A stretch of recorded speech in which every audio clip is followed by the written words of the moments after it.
Hi, I'm Claire Cowie, an artist that lives and works in Seattle, Washington, and I'm here to talk about my show at Elizabeth Leach Gallery in Portland. The show is titled In the Vacuum, Outside the Atmosphere, as a reference to the spaces that are unfamiliar and uncomfortable and uninhabitable, or at least seen that way, and thinking about how we actually do find potential. And they're not actually truly empty spaces. They're places that we can find magic and beauty.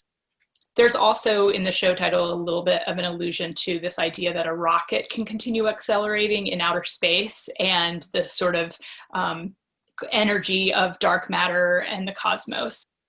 I started these in 2018 when my good friend got very sick, and so it was just this kind of experience for me where I had to think about how else to process if I wasn't going to process verbally, and that's why I called them meditations. They just became a way for me to put my energy and my worries or my thoughts or my anything I was doing into this work. I similarly to the vessels liked the idea that another person could make their own kind of grouping. So they're displayed kind of democratically. They were very much a process thing for me.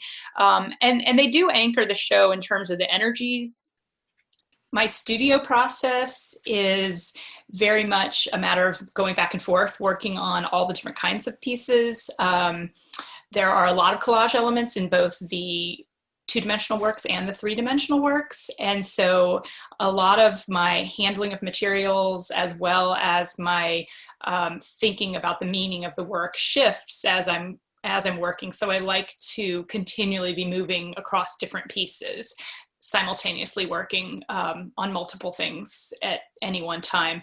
A lot of the work that I made in this exhibition came from collaborative efforts and experiences that I had both at Pilchuck Glass School and the Museum of Glass in Tacoma. I also did a lot of work that was sort of spawned in a residency at the Nemhauser Plant Biology Lab at the University of Washington, and working collaboratively with a lot of people in my own studio.